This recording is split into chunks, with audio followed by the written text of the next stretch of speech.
भगवा की आड़ में अपना असली चेहरा, अपनी असली मंशा छिपाए कुछ भगवाधारी लुटेरे अयोध्या राम मंदिर से अरबों रुपए का चढ़ावा, 200 चांदी की ईंटें, रामलला के बेशकीमती आभूषण और न जाने क्या क्या इसकी परतें खुलनी भी बाकी है लेकर चंपत हो गए और देश के सबसे मक्कार चौकीदार के साथ साथ प्रभु श्री राम के नाम पर अपनी राजनीतिक रोटियां सेक कर सत्ता सुख भोगने वालों को इसकी भनक तक नहीं लगी, समझ से परे है। जय हिंद, मैं पुष्पराज सिंह। न जाने कितने सनातन प्रेमी बंधुओं और कार सेवकों के त्याग बलिदान और लगभग 500 के लंबे संघर्ष के बाद आखिरकार मोदी जी द्वारा जब 5 अगस्त 2020 को अयोध्या राम मंदिर का औपचारिक शिलान्यास किया गया और 22 जनवरी 2024 को प्राण प्रतिष्ठा की गई तो सनातन प्रेमी बंधुओं के मन में भाजपा के प्रति विश्वास और प्रगाढ़ होता गया और हमारे अंधभक्त साथियों को ऐसा लगा कि भाजपा एक ऐसी पार्टी और मोदी जी एक ऐसे नेता हैं जो हमारे सनातन धर्म और हिंदुत्व की रक्षा कर सकते हैं, जिसे बुलाने के लिए भाजपा ने 2024 लोकसभा चुनाव में अब की बार 400 पार का नारा भी बुलंद किया था। पर प्रभु श्री राम की कृपा से 400 पार के पीछे की छिपी मंशा और पत्नीयत को जनता ने भाप लिया और भाजपा का यह सपना धरा का धरा रह गया।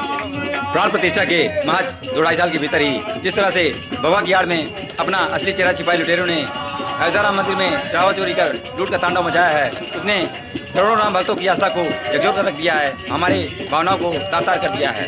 पर प्रभु श्री राम के लुटेरों को सजा दिलाने की बात तो दूर, राम नाम की लूट में सबसे आगे श्रेय लेने वाले देश के सबसे मक्कार चौकीदार के मुंह से अब तक इतने संवेदनशील मुद्दे पर भी एक शब्द भी नहीं निकल सका। आखिर क्यों? क्या चौकीदार साहब अपने चहेते लुटेरों को बचाना चाहते हैं?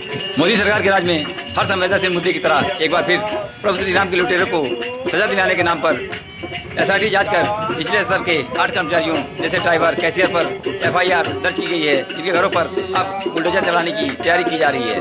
पर अभी कुछ सवाल बाकी हैं जिनका जवाब करोड़ों सनातन प्रेमी बंधु देश के प्रधान चौकीदार के मुंह से सुनना चाहते हैं। श्री राम जन्मभूमि तीर्थ क्षेत्र ट्रस्ट के पूर्व महासचिव चंपत राय बंसल और सदस्य अनिल मिश्रा, गोपाल राजन से उच्च पदों पर बैठे लोगों पर FIR, उनकी गिरफ्तारी कब होगी? क्या ट्रस्ट से इस्तीफा देने मत से इनकी नाकामी के पाप छिप जाएंगे? शायद कभी नहीं।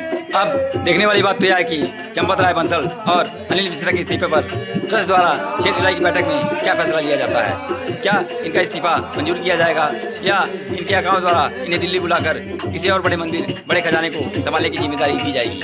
क्योंकि भगवा की आड़ में अपना असली चेहरा छुपाए ये बहुरूपिये न तो प्रभु श्री राम के सगी हैं, न भगवान कृष्ण के और न ही सनातन धर्म के। ये तो बस पूंजीपतियों और भ्रष्टाचारियों के सगी हैं जो भगवान के घर में भी डाका डालने से जरा भी नहीं शर्माते, नहीं हिचकिचाते। इसलिए ऐसे बहुरूपियों से सतर्क रहें, सावधान रहें और प्रभु श्री राम के असली लुटेरों को सजा दिलाने के लिए आगे आएं। जय हिंद, जय भारत।